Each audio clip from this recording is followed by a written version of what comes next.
Hey everyone, here we are for another IMSA race, this time at Algarve International in Portugal. I'm also changing up the car for the 963 because this car has been dominating this week with good reasoning, as it is still the king of traction and stability, which are two key features to have around this roller coaster of a track, which I have struggled at a great deal, so I had to go back and put some practice in, which is why I also swapped to the 963, as the Cadillac was a little bit too unstable and didn't give me the confidence I needed around here. And I'm not alone either, because you can see there's not a lot of GTPs. This hasn't been a very popular week because this track is challenging, Okay, but mate, I get have ready. enjoyed it myself. Anyway, we are about to get underway, so I'm watching the lead cars. I just about catch them, which is why we do all right this time.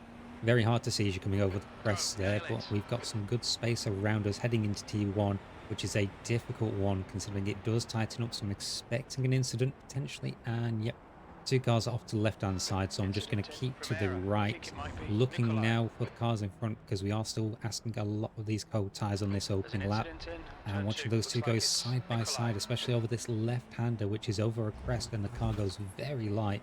BMW does well there, but you can see that Cadillac's definitely struggling. That was what I was Guy feeling in at the front is start of the week. And we're now Algarve heading down to this 17. very tight hairpin. So I'm going to go to Car the left. outside with that Cadillac Clear on the left. inside. Just see if I can float the car around gently. And we still stay in behind the Cadillac, which is good enough for now. So I want to Fast try and start. bring the tyres up to temperature slowly. So I'm going to get the longevity. This track is very deadly to the tyres. As you can see, that BMW going very wide in front of us. If you push a bit too hard on the opening lap, you're just going to get a lot of understeer and take a lot of life out of the tyres, which you're going to need. Because by the end of this 45-minute race we have, they will be dying of death. For now, just staying with these two cars in front, I'm knowing that this Cadillac is going to be struggling a fair bit because these tyres do take longer to come up to temperature. But he does also then have the benefit that that car rotates really well. But this last penultimate corner is a death sentence if you get it wrong, like that Porsche behind us, who just tries to carry too much speed into the corner, and the tyres just There's an don't have the incident mechanical in grip that you Cypress. need Looks at like this early stage of Gerhardt. the race. But we've made it through the first lap, got a few freebies for it, and as long as I can keep this sort of pace going, we should keep with them.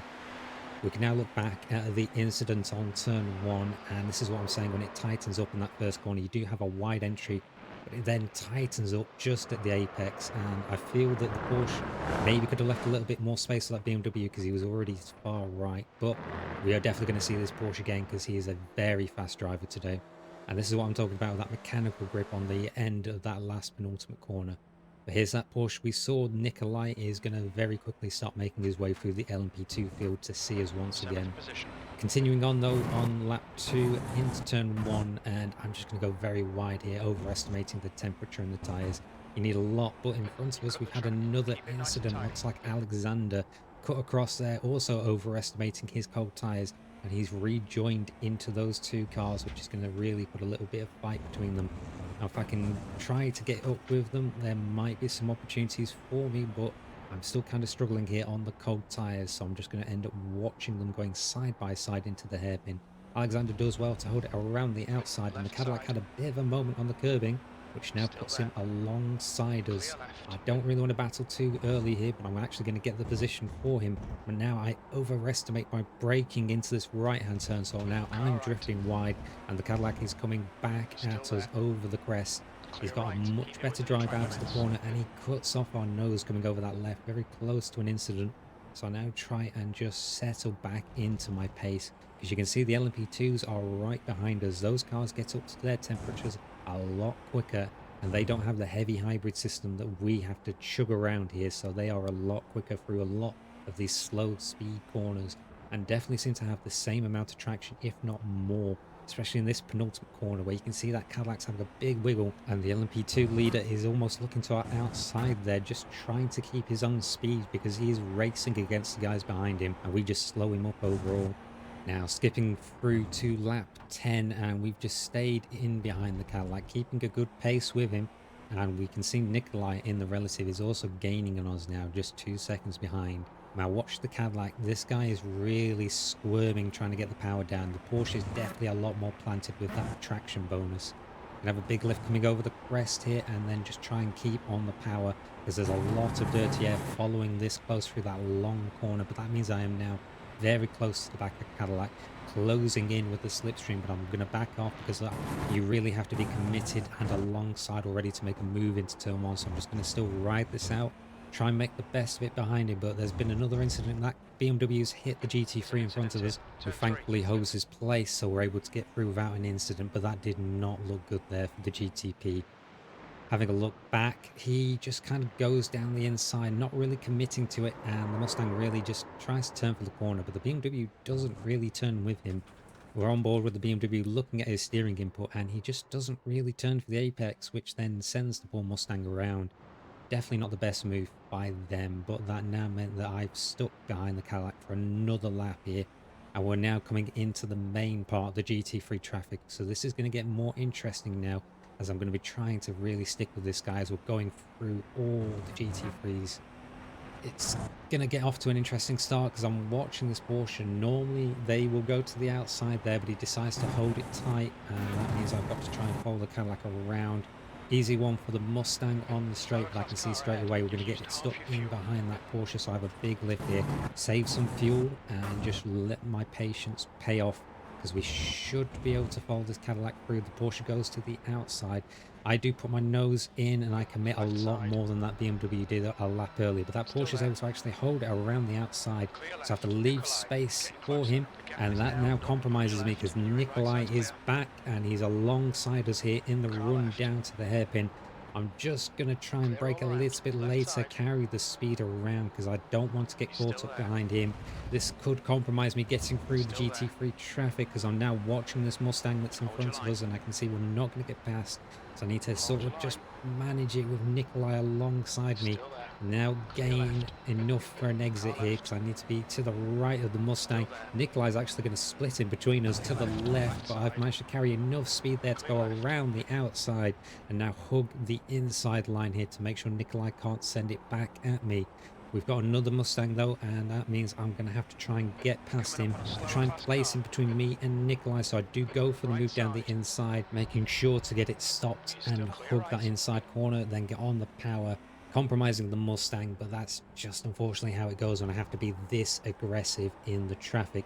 Nikolai's followed us through though, and he's going to definitely keep up with us now for this next part of the lap.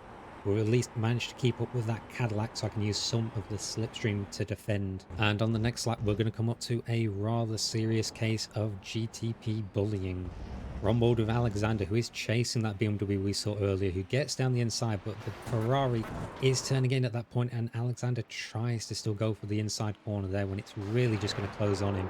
Unfortunately, the Ferrari is going to come off really bad here, getting sent all the way across the sand. And here we come, still chasing the Cadillac, but there's Alonso off, and he's very unhappy about that because he was running in P4 at the time.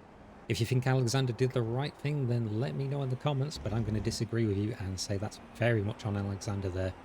The whole incident though throws the Cadillac off a little bit because coming into this left-hand corner, he's going to go very deep, which opens up the inside for me, and I instantly spring into action knowing that I have a lot more stability through this corner. So I'm going to try and carry speed around the outside, get on the power, knowing he's going to be struggling, but we're able to make the move stick thankfully there, so we're up a position. Great opportunity this one. I was feeling slowed up by the guy, and knowing that I could really have more speed into that corner, I could try and compromise him by forcing him to that inside line where I knew he was really going to be struggling, and just getting on the power early enough and carrying all that speed around with the extra downforce helped to make it work. He stuck with us though onto the end of the lap, and coming into turn one, I'm a bit slower on the apex, so he's still right behind me. He's going to make a mistake though, misjudging his braking. He has to really slam on to avoid going into the back of us, which causes a slide, and Nikolai is there, seizing the opportunity to slip down the inside, and knowing he's going to struggle putting the power down, he now makes a great move around the outside with this difficult left-hand corner, which he makes look so easy as he follows us through onto lap 18, where we've been able to catch up to Bartas in front, who has been fighting with Alexander, slowing them both down, letting us come into contention. Not close enough though for a move into turn one, so it's another big lift and just follow them through and stay nice and close so I can start putting the pressure onto Bartas, because I'd like to get past him before Nikolai closes up to us. Though Bartas now makes a big mistake going through there, which compromises his run up this left-hand corner. I have to back off there, and I really feel that I need to get past this guy at this stage. I'm going to make a very risky move, a late send down the inside. Thankfully, Barter sees it coming, force my way there, even though I'm locking up, trying to just get the car stopped and keep it on the track. And Barters tried to actually go for the switchback there, but Nikolai dove down his inside, which puts them side by side. This is the perfect opportunity now for me to start trying to run away as Nikolai is battling with Barters behind us. And it looks like it's going to be close for Barters coming over the crest, but Nikolai seems to get a much better run holding that inside line, and he's eventually going to get the position himself. This was a very risky move from me, but I felt I had to do something at this stage, and looking back, it's not something I would do again, but at least it somehow worked with me just being able to carry that bit extra speed. And Bartas got covered off there by Nikolai, who you can see on his onboard here as he makes a really good move down the inside, jumping at that opportunity we created, and that covered off Bartas for us, so it worked out for the both of us to gain that position.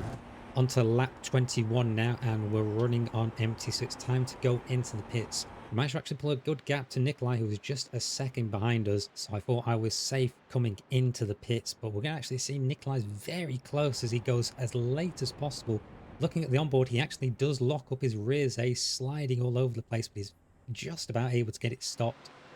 And as we come into the pits, he's actually now really close behind us. This is all going to come down to the fact that I haven't really been doing too much fuel saving, but I think I've got the right amount of fuel that will just get me to the end of the race. So as we spin our wheels on the electric power coming out of the pits, we'll have a look on board with Nikolai, who is going to come out just as close as he did on the exit. We're going to get a little bit more spacing though, because we'll cross the line first so we can get on that power. And we have a clear track behind us, so I can open up the corner into turn one using the maximum limit there of the pit exit.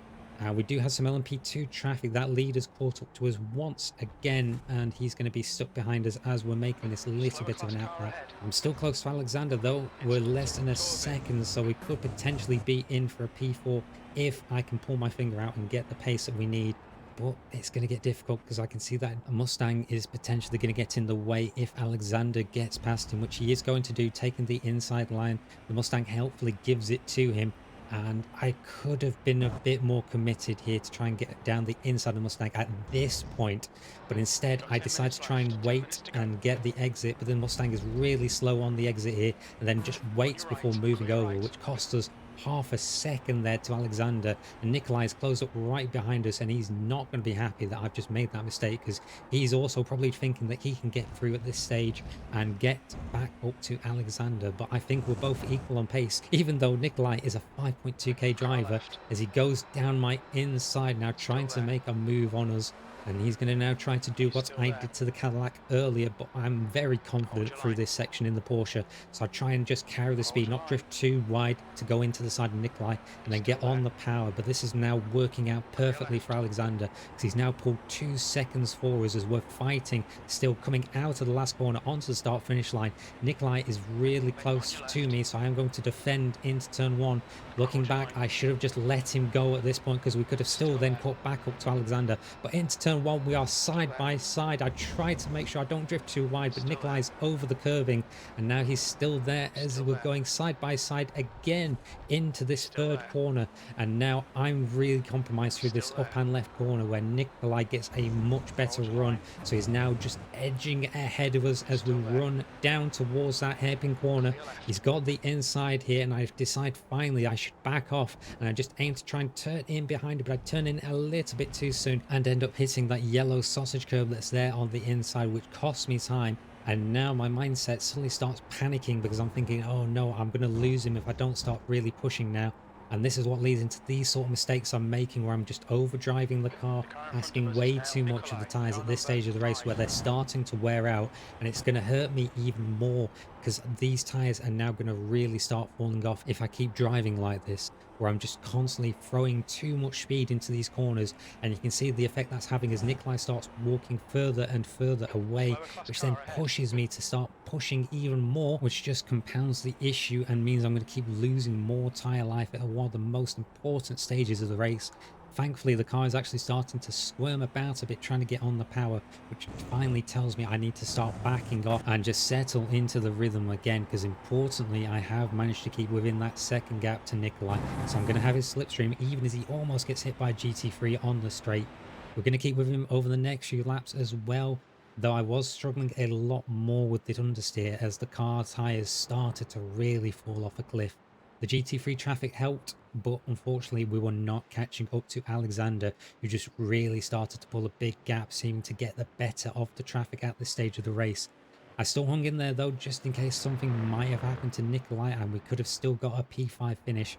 But on lap 27, my tyres were finally going to die of death. As we're coming up to that difficult up-hand left corner, the tyres at the rear just suddenly let go on me and have to really back off the power. It looks a lot worse on the outside there, but at this stage I knew the tyres were gone and I just had to settle with a P6 finish. I will see that Nikolai almost caught up to Alexander. They were only a few seconds off, so perhaps if we hadn't been fighting, we may have come across in a better place, but I was still very happy with that. Not for the positions that I gained, but just for the fun I had in this race by getting to battle a 5.2k driver and not come off too badly for it either meant I must be doing something right in these cars.